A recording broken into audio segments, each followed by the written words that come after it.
गणेश आचार्य की तरफ से शुरू होता है, अक्षय कुमार तक आप पहुंचती हैं, सेट पर माहौल क्या रहता है? सेट पे माहौल मुझे लगा ही नहीं कि मैं कहीं उनसे कम आकी जा रही हूँ।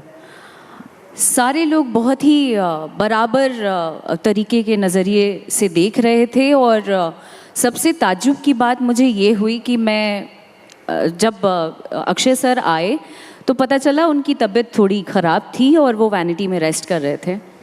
तो मैं कम्प्लीटली नर्वस भी थी, at the same time goosebumps भी आ रहा था, पेट में दर्द भी हो रहा था नर्वसनेस की वजह से। और लगा कि कैसे बिहेव करेंगे वो इतने बड़े सुपरस्टार। बट जैसे ही वो सेट में एंटर करते हैं और सामने से आके कहते हैं, hi Akshara, how are you? And it was very ऐसा लग रहा था कि बहुत दिन से मुझे जान रहे हैं।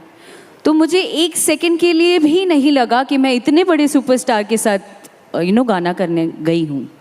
तो ये मेरे लिए एक एक्टर के तौर पे एक अलग पहचान और उनकी अलग छाप छोड़ गई मेरे मन में। कई तरह के सवाल इकट्ठा कर रहे थे आपके आने से पहले। उसमें लोग कहते हैं कि आप दिल की बात कहती हैं, सीधे बोल देती हैं, मुंहफट हैं और दिल वाली बात सीधे आपकी ज़ुबान पर होती है। तो कभी ऐसा लगा कि करियर में एक बड़ा अड़ंगा ये आ सकता है, लेकिन अगर अड़ंगा आता है तो इतनी बड़ी अचीवमेंट कैसे होती? मुझे लगता है कि आदमी को, इंसान को अपने मिजाज में रहना चाहिए और अपने तरीके से जितना आप रियल रहते हैं लोग आपको उतना ही एक्सेप्ट करते हैं।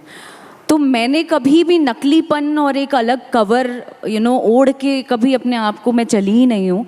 और इसमें सबसे बड़ा श्रेय मेरे माता पिता को जाता है, क्योंकि और उनके संस्कारों को जाता है कि शायद उन्होंने हमेशा से मुझे बहुत मोटिवेट किया है और बहुत ही सशक्त बनाने की कोशिश की है, जिसकी वजह से ऐसा लगता है कि ज़िंदगी जी रही हूँ मैं, खुले विचारधारा के साथ जी रही हूँ और अपनी बात स्पष्ट पूर्वक रख पाती हूँ। मज़मा खूब लगता था सेट पर। तो बिहारी होने के नाते जब माहौल बनता होगा तो लोग कहते होंगे कि कुछ तो सुनाओ, भोजपुरी में क्या कहते हैं, या फिर अक्षय कुमार खुद भोजपुरी को सीखने के लिए काफ़ी जागरूक से लग रहे थे? हाँ, मुझे याद है जब मैं घिस घिस गाना कर रही थी उस दौरान उन्होंने लाइंस मुझसे पूछा और बहुत ही हम्बल होके ज़रा अक्षरा ये लाइन बता, और उसमें था पूरा चमका दे बेकारे। तो इसको कैसे बोलेंगे, बोल के बताओ ज़रा। तो वो लाइन थी और मैंने उनको बताया तो बहुत क्यूटली ऐसा लगा कि कोई एकदम बच्चे बन के उन्होंने ये लाइन मुझसे पूछा और उसको कॉपी करने की कोशिश कर रहे थे। अच्छा पूरा चमका दे, अच्छा इसका मीनिंग क्या होता है? तो बहुत ही अलग और डिफरेंट तरीके का अनुभव था ये। तो आपने बताया क्या, कैसे रिएक्ट किया, कैसे बोला था उनको?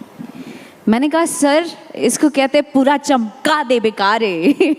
तो जब उन्होंने एक्सप्रेशन देखा तो वो एक्टर हैं और एक सेकंड में पहचान गए वो और थ्रू आउट द डे जब तक शॉट हुआ नहीं तब तक वो ये लाइन रिपीट करते रहे। आपने तो एक कदम आगे आपने बढ़ाया, बॉलीवुड की तरफ चली गई। तो आपको लगता है कि जो डिसिप्लिन, अनुशासन की बात होती है, क्योंकि अक्षय कुमार की बात जब हम करते हैं, उनके व्यक्तित्व की बात करते हैं, तो अक्षय कुमार की प्रोफाइल में सबसे पहले आता है सुबह उठना, जल्दी सो जाना, सेट पर तरीके से और समय पर आना।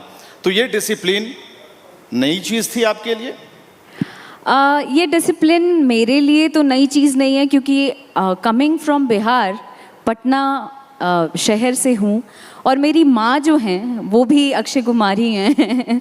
तो वो शुरू से ही मैं एक्टर बनूं या उससे पहले, उससे बनने का एक्टर बनने से पहले का सफ़र वो भी वैसा ही था। स्कूल टाइम से लेके अब तक उनका ऐसा है कि सुबह उठो, जल्दी सूर्य को देखो या सूर्य की उपासना करो।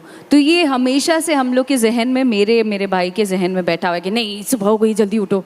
तो एक डर बैठा रहता है। हम लोग लेट शूट से भी पैकअप करके जब घर आते हैं पूरी रात जगी भी रहती हूँ, फिर भी कोशिश करती हूँ कि मम्मी घर में हैं तो ज़रूर सुन जाऊंगी कुछ ना कुछ। तो वो दिनचर्या हमेशा से रहा है। भोजपुरी के किस पायदान पर अभी हमें? ठीक है, आपने एक आइटम सॉन्ग किया, अक्षय कुमार के साथ किया, एक ऐसे व्यक्ति के साथ किया जो कि काफ़ी डिसिप्लिन्ड है। हम ये जानना चाह रहे हैं आपसे कि भोजपुरी कहाँ पीछे छूट जाती है? भोजपुरी हर जगह है, छूटी कहाँ है? आपको किस मायने में भोजपुरी छूटी हुई नज़र आती है? मुझे लगता है कि आज जिस भोजपुरी को हम जिस लेवल पे पहले जान रहे थे, आज पूरे विश्व भर में भोजपुरी भाषा की, भोजपुरी गानों की चर्चाएं हो रही हैं। तो ये तो मुझे छूटा हुआ कहीं से नहीं लग रहा है।